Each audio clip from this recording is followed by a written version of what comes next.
So according to Michael Coppinger, Joe Smith Jr. and Artur Beterbiev have agreed in principle to a June 18 bout. The fight will be a unification for 3 belts, the WBA, IBF, WBO. The WBC, IBF, and WBO. The WBA is the remaining belt that will be contested by Dimitri Bivol and Canelo Alvarez. The fight between Smith and Beterbiev is a fight between 2 power punchers, possibly the 2 biggest punchers at light heavyweight. Maybe many people say Anthony Yarde should be in there, Callum Johnson should be in there, but nevertheless, they're the 2 champions who are viewed as being the harder punches in the division.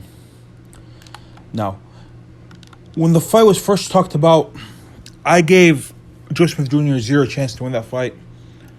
I thought Beterbiev was leagues above him, but I think I've changed my mind. I think that this fight is going to be closer than what I had previously thought it would be. I think Joe Smith Jr. against Demetrius Bellard, showed the ability to find the back foot, box at range, and he has power. We've seen him knock out guys. We've seen him destroy Fonfora in the round. We've seen him knock Bernard Hopkins out of the ring. So we've seen his power, Joe Smith Jr., on display at the elite level. Now, the question is, can Artur Beterbiev take a shot? We've seen Artur Beterbiev been dropped for twice, to be exact. Joe Smith Jr., I know his knockout ratio is not like Beterbiev was 100% knockout ratio. Smith's knockout ratio is at 71%, 28 knockouts in his 31 fights. He's been stopped once very early in his career against a fighter named Eddie Chemniro.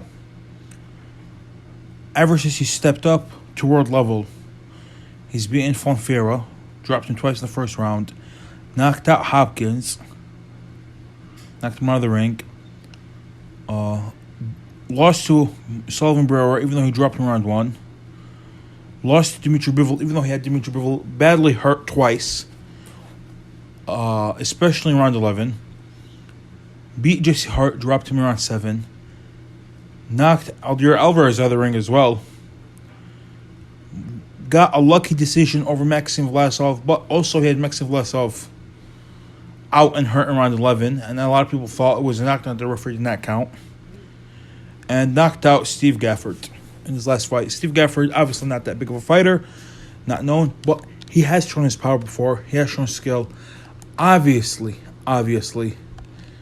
I will be heavily favoring Artur Beterbiev to get the job done. I think Artur Beterbiev should win the fight between rounds 7 and 9. But first time I was talking about the fight, I said it's an 80-20 in favor of Artur Beterbiev. That was an overreaction. I think it's more like 65-35 in favor of Beterbiev. He's showing the fight. He's the better mid-range and close-range fighter. Joe Smith Jr., in my opinion, has the clear advantage long range. But I don't think Joe Smith Jr. is not on the level of, let's say, a Marcus Brown long range. And Marcus Brown couldn't keep Beterbiev off him for the full 12 rounds. He got stopped in round 9. Joe Smith Jr. doesn't have the same long range ability that Vosdik has, and he also got beat at the end. So I think Beterbiev will get in there by rounds 4, rounds 5, start punishing Joe Smith Jr., and it all depends on Joe Smith Jr.'s durability. Obviously, it's a very intriguing fight. I think it's a great fight.